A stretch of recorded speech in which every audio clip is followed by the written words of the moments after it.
ओम शांति। आज तक हमने परमात्मा के बारे में बहुत सी बातें सुनी हैं। सभी ने कहा परमात्मा एक है, पर वो कौन है ये किसी ने नहीं बताया। इसकी बजाय सबने अपना अलग अलग धर्म स्थापित कर लिया।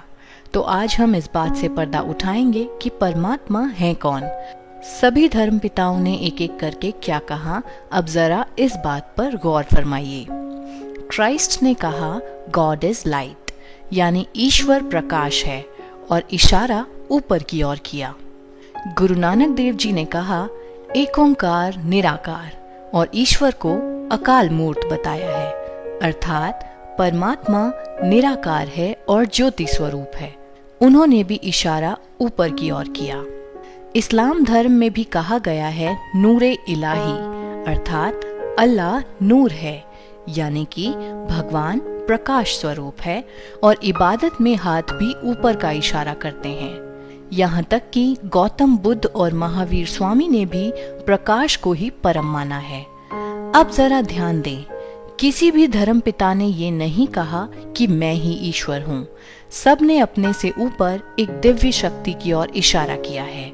सभी धर्म पिताओं ने एक बहुत ही अच्छा और सच्चा संदेश दिया था, पर हम मनुष्यों ने उस संदेश को न सुनकर उस ईश्वर को भूल गए जिसकी ओर इशारा किया गया था, और धर्म पिताओं से ही जुड़ गए। अब जरा एक नजर हिंदू धर्म की ओर भी करते हैं। भारत के चारों ओर 12 ज्योतिर्लिंगम की स्थापना की गई है। ज्योतिर्लिंग अर्थात प्रकाश का स्वरूप। हिंदू धर्म के अनुसार कोई भी मंदिर शिवलिंग की स्थापना के बिना पूरा नहीं माना जाता। हर मंदिर में सभी देवी देवताओं की मूर्तियां हों यह जरूरी नहीं, पर शिवलिंग ना हो ये हो नहीं सकता। रामेश्वरम में श्री राम को शिवलिंग की उपासना करते दर्शाया गया है। गोपेश्वरम में श्री कृष्ण को भी शिवलिंग की उपासना करते दिखाया गया है। कैलाश पर्वत पर शंकर जी भी ध्यान अवस्था में बैठे हैं। ये तीनों देवता यदि खुद ही ईश्वर हैं और परम हैं, तो ये अपने ऊपर और किसकी उपासना कर रहे हैं? पूजा या उपासना केवल उसी की जाती है जो हमसे श्रेष्ठ हो। ये बातें यह सिद्ध करती हैं कि देवी देवताओं से ऊपर भी कोई है जो इन देवी देवताओं को भी शक्ति प्रदान कर संपूर्ण करता है। जैसे कि यदि आप देखें तो माँ सरस्वती को विद्या एवं संगीत की देवी बताया जाता है। माँ लक्ष्मी को धन की देवी बताया जाता है। इसी प्रकार श्री गणेश को विघ्न विनाशक कहा जाता है और हनुमान जी को महावीर कहा जाता है।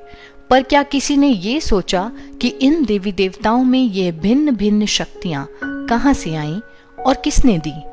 अंग्रेजी में एक कहावत है, everyone remembers the king but no one remembers the king maker, यानी कि राजा को सब याद रखते हैं, पर राजा को जिसने बनाया उसे कोई याद नहीं रखता। हमने भी ठीक ऐसा ही किया है।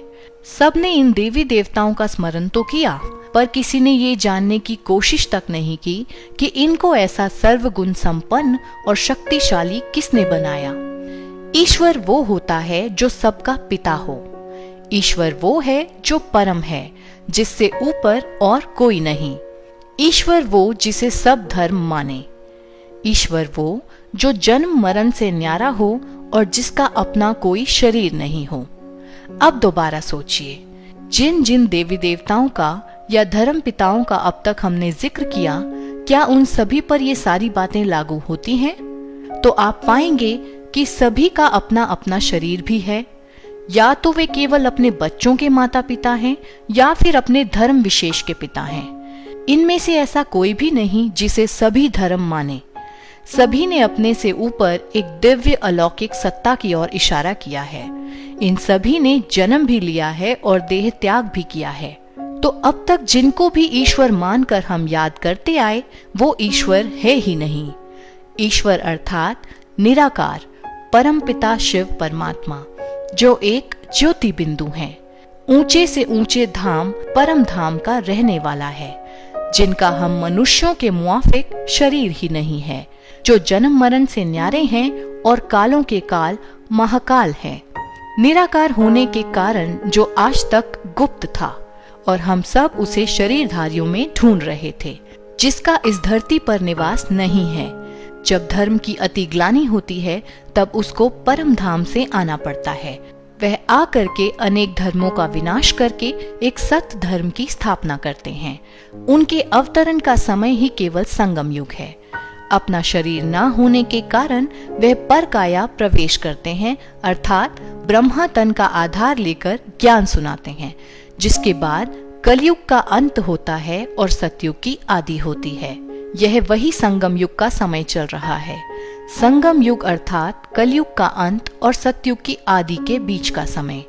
यही वक्त है उस निराकार परम पिता परमात्मा को पहचान कर उससे सर्व संबंध जोड़ने का। तो ये था परमात्मा का सत्य परिचय। राजयोग 7 डेज कोर्स करने के लिए आप अपने नजदीकी ब्रह्मा कुमारी सेवा केंद्र से भी संपर्क कर सकते हैं। हम जल्द ही राजयोग के अगले पाठ के साथ आपके समक्ष फिर हाजिर होंगे। तब तक के लिए जुड़े रहें हमारे साथ। ओम शांति।